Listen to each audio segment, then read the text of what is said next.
Ibihe byiza kuri mwe mwese mukomeje gukurikira gahunda za Iwacu Today TV.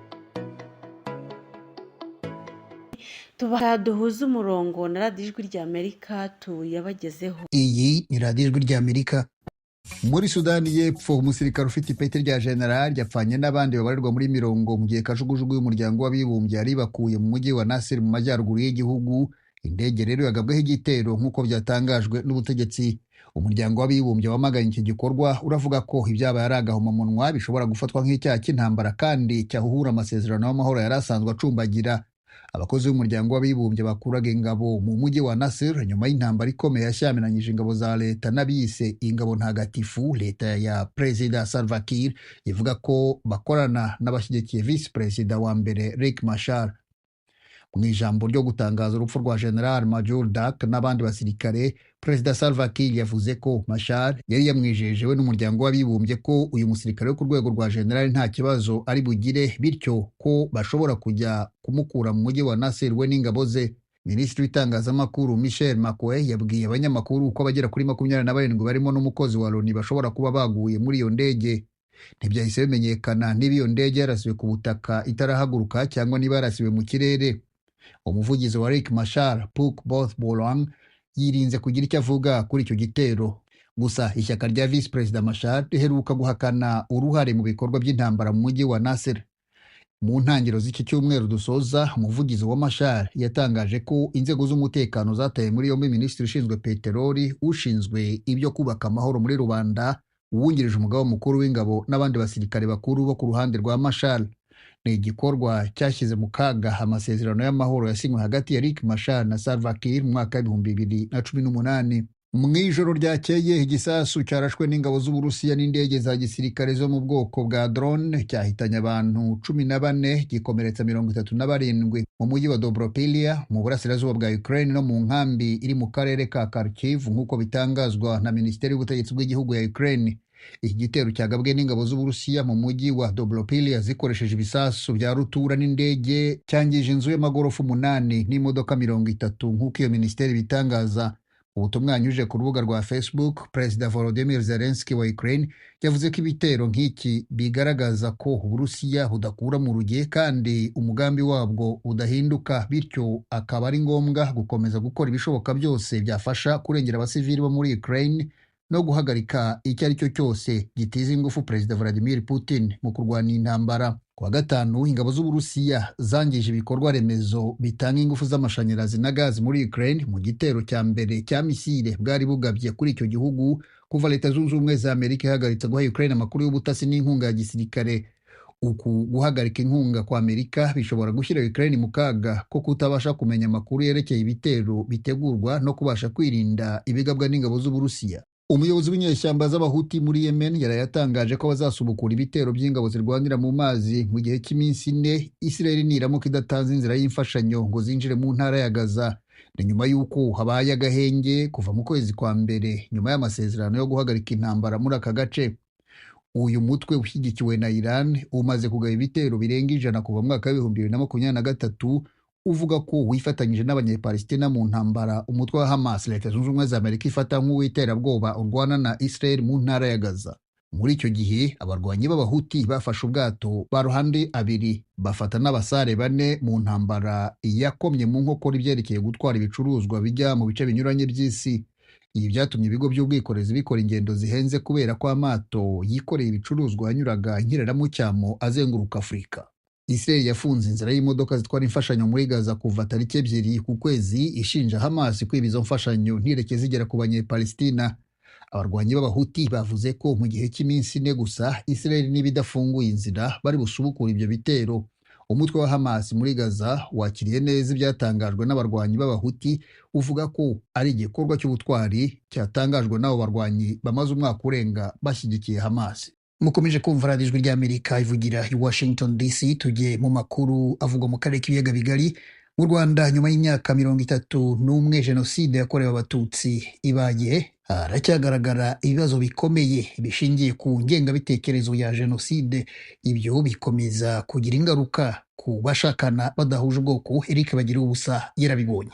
Imibare itangwa n'inzego z'ubutegetsi mu Rwanda igaragaza ko ibipimo ku bumwe n'ubwiyunge bw'abanyarwanda byazamutse cyane. Nk'imibare iheruka yo mu mwaka wa 2020 ya Komisiyo y'Igihugu y'Ubumwe n'Ubwiyunge yagaragaje ko ubwiyunge buri kuri 94.7%. Nk'uko bamwe mu bayobozi b'igihugu bagenda babitangaza, mu mibanire y'abanyarwanda hirya no hino bishobora gutanga indi sura ku bumwe n'ubwiyunge. Mu nama nyunguranabitekerezo ku miterere y'ingengabitekerezo mu karere harebwa ingamba zafatwa mu kuyikumira, abadepite n'abasenateri bagaragaje ko ingengabitekerezo ya jenoside igihari kandi yagira ingaruka mbi. Senateri Jean Pierre Dusingizemungu ubarizwa muri Komisiyo y'Imibereho Myiza y'Abaturage n'Uburenganzira bwa Muntu byagaragaje bimwe mu byo basanze mu turere 15 hirya no hino mu gihugu mu baturage bagera ku 3500 bahuye nabo. Ariko hari n'undi musore w'imyaka 26 wari inzoka ku mugaragaro. Baramubaza bati se kurya inzoka, aravuga ngo ari inzoka nk'uko bazarya abatutsi. Izi mvugo rero twagiye tuzibona. Ku ruhande rwa Ijwi ry'Amerika yakoze inkuru y'iperereza ku ngingo ijyanye n'iyi ngengabitekerezo ya jenoside. Kuri ubu haraho bikigoranye ko badahuje ubwoko bashakana nk'umugabo n'umugore. Emmanuel Ndayisaba w'imyaka 48 atuye mu kagari ka Gitaraga mu murenge wa Masaka ku Kicukiro mu mujyi wa Kigali. Ndayisaba ni umunyamategeko w'umwuga wahoze mu barwanyi b'umutwe wa FDLR, aza gutahuka ku bushake muri 2003 asubizwa mu buzima busanzwe. Impapuro z'inkiko zigaragaza ko yari yarashakanye na Alphonsine Umutoni babyarana abana babiri. Kubera ikibazo cy'amoko ntibatindanye.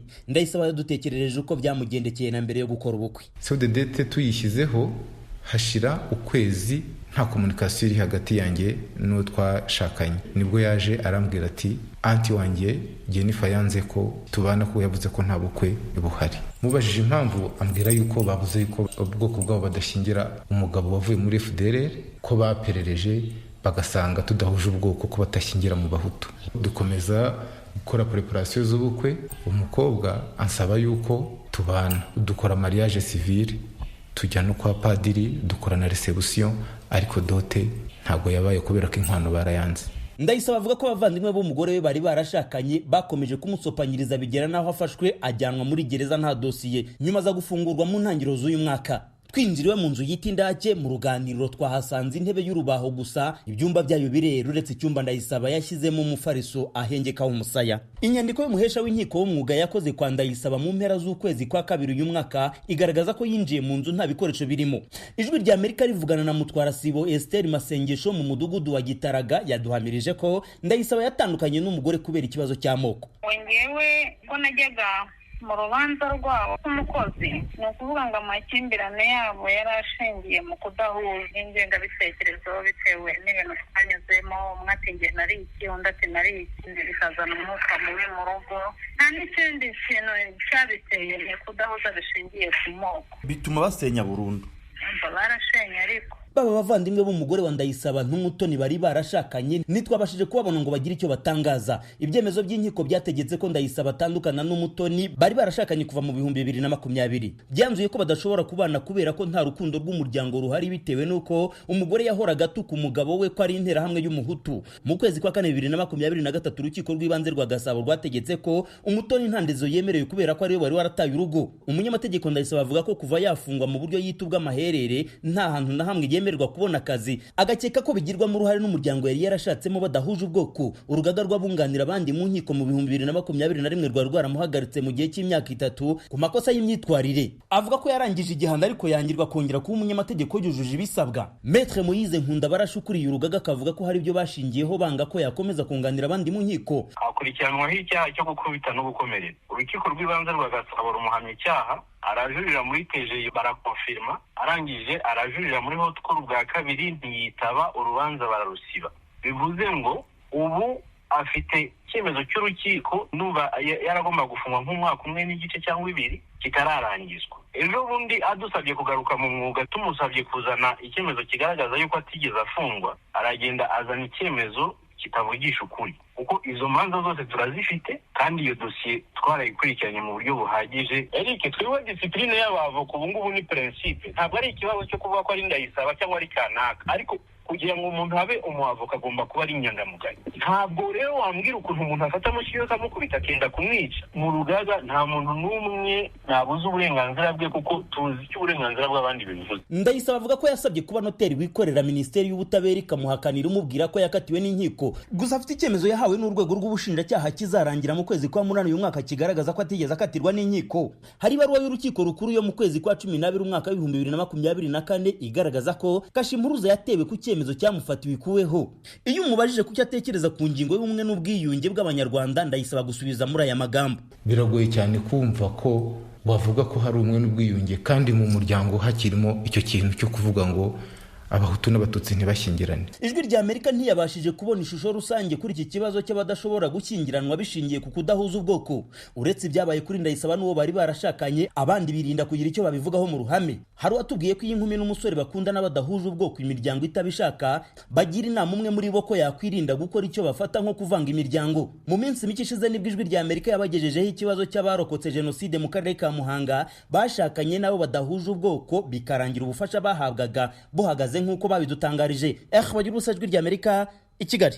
Amakuru yo mu karere tuyakomereze muri Repubulika ya Demokarasi ya Kongo, muri teritwari ya Masisi, aho ni mu ntara ya Kivu ya ruguru. Bamwe mu baturage basubiye mu byabo bavuye mu nkambi zafunzwe baravuga ko bugarijwe n'ibibazo bijyanye n'uburyo bwo gusubira mu buzima. Jimmy Shukran Bakomera yagiye kubareba. Kimwe n'utundi duce dutandukanye twa teritwari ya Masisi, centre ya Mushaki nimwe muzakozweho n'intambara kuvaho M23 yatangiriye gufata ibice bitandukanye by'iyi teritwari. By'umwihariko kuri iyi centre ya Mushaki habereye isibaniro ry'imirwano yahuzaga M23 n'imitwe ya Wazalendo ndetse na FARDC kuva mu kwezi kwa karindwi umwaka wa 2024. Ibi byaterwaga nuko Mushaki ari agace gakomeye cyane kuko gahuza ibice bitandukanye cyane nk'umuhanda uva mu Rubaya na Masisi centre undi ugakomereza mu bice bya Bunyole, Ruvunda, Kirorirwe na Kausa, hazwiho kuba hakorerwa ubworozi bw'inka no kuba hahingwa cyane. Abaturage bo muri aka gace batunzwe n'ubuhinzi n'ubworozi cyane ko ushobora gusanga 90% by'abahaturiye ariko kazi bakora mu buzima bwabo bwa buri munsi. Tukiyagera niko twasanze bimeze. Ibikorwa by'ubucuruzi bw'amata, fromage n'ibindi bitandukanye bikomoka ku matungo ubona birimo gukorwa nubwo atari cyane nka mbere. Aha kandi naho hari abaturage bagarutse mu byabo bavuye mu nkambi z'impunzi mu mujyi wa Goma na teritwari ya Nyiragongo. Aba baturage bavuga ko kuva aho basubiriye mu byabo bavuye mu nkambi ubuzima butoroshye habe na gato. Gusa aha ntibyoroshye ko umuntu yakwemerera kuvugira kuri mikoro ya radio cyangwa kumufata video. Ubona ko buri wese abitinya. Madamu Ikizanye Gertrude ni umugore uri mu kigero cy'imyaka 34 wemeye kuvugana n'Ijwi rya Amerika. Tumusanze arimo gukora ubucuruzi buto ku muhanda. Yari yarahungiye Bulengo mu mujyi wa Goma. Twarahungutse tugeze ino uko twahunze duhinze imirima yacu dusanga ibyo twahinze byararaye ntago byeze neza hejuru kubura ubyitaho nko kubibagara no kubisarura mbega ntabyo twasaruye. Byashize no mu bucuruzi ni n'ubucuruzi bumeze nabi hejuru y'uko ubukene bumeze nabi. Naho twavuye muri Goma ino twari duhungukiye tuzi wenda ngo tuzabonamo ubundi buzima, nabwo dusanga ibintu bikomeye tukirizi imeze nabi. Uyu mugore wahisemo gucuruza indagara akabikorera hano Mushaki kubera ko bataramenyera, avuga ko kuba kugeza ubu hakiri ikibazo cyo kutaboneka kw'amafaranga mu mujyi wa Goma nabo mu cyaro bidahwema kubagiraho ingaruka. Amabanki wenda agafungure ntihabaho circulation y'amakuta wenda niho tuzabona ubuzima bwiza wenda n'ubucuruzi bwacu bukagira inyungu. Noho ndi gucuruza indagara, amatomate, ariko haba igihe ntashe nta nubwo ngurishije hejuru yo kubura n'abakiriya hejuru y'amakuta gadahari. Abantu bose muri Mushaki nta makuta ahari. Mu gihe kirenga umwaka bamwe muri aba baturage barahungiye mu mujyi wa Goma. Hari abavuga ko batahutse bagasanga ibyabo byarangiritse. Urugero ni Madamu Emerance Gasana, nawe wari warahungiye Rusayo muri teritwari ya Nyiragongo. Yabanje kutubwira uko yakiriwe. Nubwo kuri we ubuzima butoroshye, tukiva mu nkambi tuzi n'iwacu Mushaki twabashe kwakirwa neza kubera ko twasanze abaturanyi bacu batahunze babasha kudufashisha ibyo kurya. Twarasize duhinze n'umurima w'ibirayi dusanga barawusaruye, tubashe kubabaza baratubwira natwe ngo ntitwamenya babisaruye ko natwe twahinze imirima dusanga zirasaruwe, ariko byagaragara yuko ari abazarindo bazisaruye kubera abo twasizeyo. Hari ibyo ashima ndetse akagira n'icyo asaba ko cyakorwa n'ubuyobozi buriho. Iwacu Mushaki turi kumenyera buhoro buhoro buhoro, ubuzima tuni gake gake, tuzi ko natwe bizagira igihe tukamenyera, ariko turabinginze ngo mufungure amabanki natwe byibuze tujye tubona amakuta, dore ngo umuntu afite nk'abana 5 ari kubura ukuntu yabahaye bitewe n'uko amakuta yabuze. Namwe muri nk'abayobozi mwabidufasha pe. Uretse izo mpungenge zo kutamenyera ubuzima bushya kuri aba baturage bari barahunze, ubuhamya bundi twahabwaga n'abaturage ba Mushaki ariko banze kuvugira kuri mikoro z'Ijwi ry'Amerika nuko kuri ubu umutekano wagarutse muri iyi santere ituwe n'ibihumbi by'abaturage. Umuhanda uva Sake ugera Mushaki ugakomeza n'umutundi duce dutandukanye tuhakikije nawe urakoreshwa cyane nka mbere y'intambara. Urujya n'uruza rw'abantu ruragaragara cyane ku buryo ku muntu utamenyereye byamugora kumenya nimba aha hantu harigeze kubera imirwano. Jimmy Shukrani Bakomera, Ijwi ry'Amerika, i Mushaki muri teritwari ya Masisi.